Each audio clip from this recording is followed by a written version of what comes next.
Have you ever felt like your world was falling apart, like everything around you was in chaos, but somehow hope quietly entered through an unexpected door? And that's exactly what we get into today. We talk about heartbreak, loyalty, and then we transition to anyone who's ever needed a reminder that redemption can rise from rubble. Let's dive in. Hey guys, and welcome to the Unadorned Bible, the channel where we're reading chronologically through the Bible in 1 year.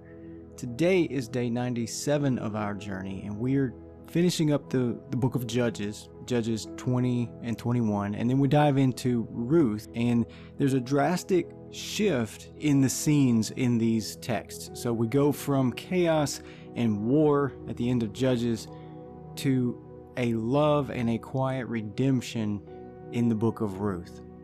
This one hits deep, so stay with me as we go through this. But let's dive in. Judges chapter 20. Then all the Israelites came out from Dan to Beersheba, including the land of Gilead, and the congregation assembled in one body before the Lord at Mizpah. The chiefs of all the people, of all the tribes of Israel, presented themselves in the assembly of the people of God, 400,000 foot soldiers bearing arms. Now the Benjamites heard that the Israelites had gone up to Mizpah. And the Israelites said, "Tell us, how did this criminal act come about?" The Levite, the husband of the woman who was murdered, answered, "I came to Gibeah that belongs to Benjamin, I and my concubine, to spend the night. The lords of Gibeah rose up against me and surrounded the house at night. They intended to kill me, and they raped my concubine until she died. Then I took my concubine and cut her into pieces and sent her throughout the whole extent of Israel's territory. For they have committed a vile outrage in Israel. So now, you Israelites, all of you, give your advice and counsel here." All the people got up as one, saying, "We will not any of us go to our tents, nor will any of us return to our houses. But now this is what we will do in Gibeah. We will go up against it by lot. We will take 10 men of 100 throughout all the tribes of Israel, and 100 of 1,000, and 1,000 of 10,000 to bring provisions for the troops who will go to repay Gibeah of Benjamin for all the disgrace that they have done in Israel." So all of the men of Israel gathered against the city, united as one. The tribes of Israel sent men through all the tribe of Benjamin, saying, "What crime is this that has been committed among you? Now then, hand over those scoundrels of Gibeah, that we may put them to death and purge the evil from Israel." But the Benjamites would not listen to their kinsfolk, the Israelites. The Benjamites came out together out of the towns of Gibeah to go to battle against the Israelites. On that day, the Benjamites mustered 26,000 armed men from their towns, besides the inhabitants of Gibeah, who mustered 700 picked men. Of all this force, there were 700 picked men who were left-handed. Every one of them could sling a stone at a hare and not miss. And the Israelites, apart from Benjamin, mustered 400,000 armed men, all of them warriors. The Israelites proceeded to go up to Bethel, where they inquired of God, "Which of us shall go up first to battle against the Benjamites?" And the Lord answered, "Judah shall go up first." Then the Israelites got up in the morning and encamped against Gibeah. The Israelites went out to battle against Benjamin, and the Israelites drew up the battle line against them at Gibeah. The Benjamites came out of Gibeah and struck down on that day 22,000 of the Israelites. The Israelites went up and wept before the Lord until the evening, and they inquired of the Lord, "Shall we again draw near to battle against our kinsfolk, the Benjamites?" And the Lord said, "Go up against them." The Israelites strengthened themselves and again formed the battle line in the same place where they had formed it on the first day. So the Israelites advanced against the Benjamites the second day. Benjamin moved out against them from Gibeah the second day and struck down 18,000 of the Israelites, all of them armed men. Then all the Israelites, the whole army, went back to Bethel and wept. Sitting there before the Lord, they fasted that day until evening. Then they offered burnt offerings and sacrifices of well-being before the Lord. And the Israelites inquired of the Lord, for the ark of the covenant was there in those days, and Phinehas, son of Eleazar, son of Aaron, ministered before it in those days, saying, "Shall we go out once more to battle against our kinsfolk, the Benjamites, or shall we desist?" The Lord answered, "Go up, for tomorrow I will give them into your hand." So Israel stationed men in ambush around Gibeah. Then the Israelites went up against the Benjamites on the third day and set themselves in array against Gibeah as before. When the Benjamites went out against the army, they were drawn away from the city. As before, they began to inflict casualties on the troops along the main roads, one of which goes up to Bethel and the other to Gibeah, as well as in the open country, killing about 30 men of Israel. The Benjamites thought, "They are being routed before us as previously." But the Israelites said, "Let us retreat and draw them away from the city toward the roads." The main body of the Israelites drew back its battle line to Baal Tamar, while those Israelites who were in ambush rushed out of their place west of Geba. There came against Gibeah 10,000 picked men out of all Israel, and the battle was fierce. But the Benjamites did not realize that disaster was close upon them. The Lord defeated Benjamin before Israel, and the Israelites struck down 25,100 men of Benjamin that day, all of them armed. Then the Benjamites saw they were defeated. The Israelites gave ground to Benjamin because they relied on troops in ambush that they had stationed against Gibeah. The troops in ambush rushed quickly upon Gibeah. Then they put the whole city to the sword. Now the agreement between the main body of Israel and the men in ambush was that when they sent up cloud of smoke out of the city, the main body of Israel should turn in battle. But Benjamin had begun to inflict casualties on the Israelites, killing about 30 of them. So they thought, "Surely they are defeated before us as in the first battle." But when the cloud, a column of smoke, began to rise out of the city, the Benjamites looked behind them, and there was the whole city going up in smoke toward the sky. Then the main body of Israel turned, and the Benjamites were dismayed, for they saw that the disaster was close upon them.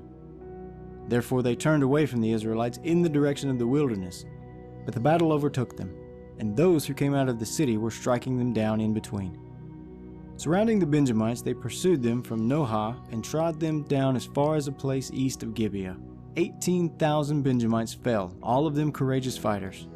When they turned and fled toward the wilderness to the rock of Rimmon, 5,000 of them were cut down on the main roads, and they were pursued as far as Gittim, and 2,000 of them were slain. So all who fell that day of Benjamin were 25,000 arms-bearing men, all of them courageous fighters. But 600 turned and fled toward the wilderness to the rock of Rimmon, and remained at the rock of Rimmon for 4 months. Meanwhile the Israelites turned back against Benjamin and put the sword to them, the city, the people, the animals, and all that remained. Also the remaining towns they set on fire. Chapter 21. Now the Israelites had sworn at Mizpah, "No one of us shall give his daughter in marriage to Benjamin." And the people came to Bethel and sat there until evening before God, and they lifted up their voices and wept bitterly. They said, "O Lord, the God of Israel, why has it come to pass that today there should be one tribe lacking in Israel?" On the next day the people got up early and built an altar there and offered burnt offerings and sacrifices of well-being. Then the Israelites said, "Who out of all the tribes of Israel did not come up in the assembly of the Lord?" For a solemn oath had been taken concerning whoever did not come up to the Lord to Mizpah, saying, "That one shall be put to death." But the Israelites had compassion for Benjamin their kin, and said, "One tribe is cut off from Israel this day. What shall we do for wives for those who are left, since we have sworn by the Lord that we will not give them any of our daughters as wives?" Then they said, "Is there anyone from the tribes of Israel who did not come up to the Lord at Mizpah?" It turned out that no one from Jabesh Gilead had come up to the camp to the assembly. For when the roll was called among the people, not one of the inhabitants of Jabesh Gilead was there. So the congregation sent 12,000 soldiers there and commanded them, "Go put the inhabitants of Jabesh Gilead to the sword, including the women and the little ones. This is what you shall do. Every male and every woman who has lain with a male you shall devote to destruction." And they found among the inhabitants of Jabesh Gilead 400 young virgins who had never slept with a man, and brought them to the camp at Shiloh, which is in the land of Canaan. Then the whole congregation sent word to the Benjamites who were at the rock of Rimmon, and proclaimed peace to them. Benjamin returned at that time, and they gave them the women whom they had saved alive of the women of Jabesh Gilead, but they did not suffice for them. The people had compassion on Benjamin because the Lord had made a breach in the tribes of Israel. So the elders of the congregation said, "What shall we do for wives for those who are left, since there are no women left in Benjamin?" And they said, "There must be heirs for the survivors of Benjamin, in order that a tribe may not be blotted out from Israel. Yet we cannot give any of our daughters to them as wives." For the Israelites had sworn, "Cursed be anyone who gives a wife to Benjamin." So they said, "Look, the yearly festival of the Lord is taking place at Shiloh, which is north of Bethel, and on the east of the highway that goes up from Bethel to Shechem, and south of Lebanah." And they instructed the Benjamites, saying, "Go and lie in wait in the vineyards, and watch. When the young women of Shiloh come out to dance in the dances, then come out of the vineyards, and each of you carry off a wife for himself from the young women of Shiloh, and go to the land of Benjamin. Then, if their fathers or their brothers come to complain to us, we will say to them, 'Be generous and allow us to have them, because we did not capture in battle a wife for each man. But neither did you incur guilt by giving your daughters to them.' The Benjamites did so. They took wives for each of them from the dancers whom they abducted. Then they went and returned to their territory and rebuilt the towns and lived in them. So the Israelites departed from there at that time by tribes and families, and they went out from there to their own territories. In those days there was no king in Israel. All the people did what was right in their own eyes." Ruth chapter 1. In the days when the judges ruled, there was a famine in the land, and a certain man of Bethlehem in Judah went to live in the country of Moab, he and his wife and 2 sons. The name of the man was Elimelech, and the name of his wife Naomi, and the name of his 2 sons were Mahlon and Chilion. They were Ephraimites from Bethlehem in Judah. They went into the country of Moab and remained there. But Elimelech, the husband of Naomi, died, and she was left with her 2 sons. These took Moabite wives. The name of the one was Orpah, and the name of the other Ruth. When they had lived there about 10 years, both Mahlon and Chilion also died, so that the woman was left without her 2 sons and her husband. Then she started to return with her daughters-in-law from the country of Moab, for she had heard in the country of Moab that the Lord had considered his people and given them food. So she set out from the place where she had been living, she and her 2 daughters-in-law, and they went on their way to go back to the land of Judah. But Naomi said to her 2 daughters-in-law, "Go back each of you to your mother's house. May the Lord deal kindly with you as you have dealt with the dead and with me. The Lord grant that you may find security, each of you in the house of your husband." Then she kissed them, and they wept aloud. They said to her, "No, we will return with you to your people." But Naomi said, "Turn back, my daughters. Why will you go with me? Do I still have sons in my womb that they may become your husbands? Turn back, my daughters. Go your way, for I am too old to have a husband. Even if I thought there was hope for me, even if I should have a husband tonight and bear sons, would you then wait until they were grown? Would you then refrain from marrying? No, my daughters, it has been far more bitter for me than for you, because the hand of the Lord has turned against me." Then they wept aloud again. Orpah kissed her mother-in-law goodbye, but Ruth clung to her. So she said, "Look, your sister-in-law has gone back to her people and to her gods. Return after your sister-in-law." But Ruth said, "Do not press me to leave you, to turn back from following you. Where you go, I will go. Where you lodge, I will lodge.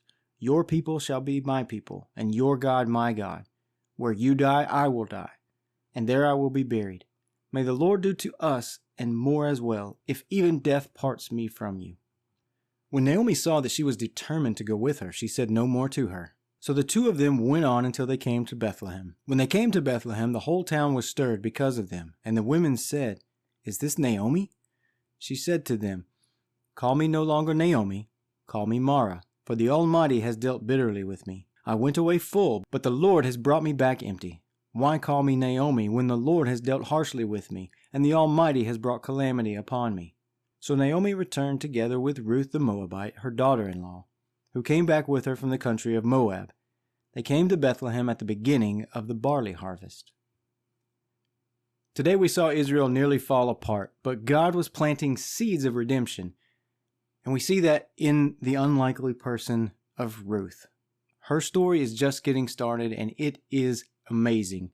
I hope you stick with us through this journey to hear it. So hit that like button and subscribe to the channel because you don't want to miss the rest of the story. We continue in Ruth tomorrow. I'll talk to you then. Take care.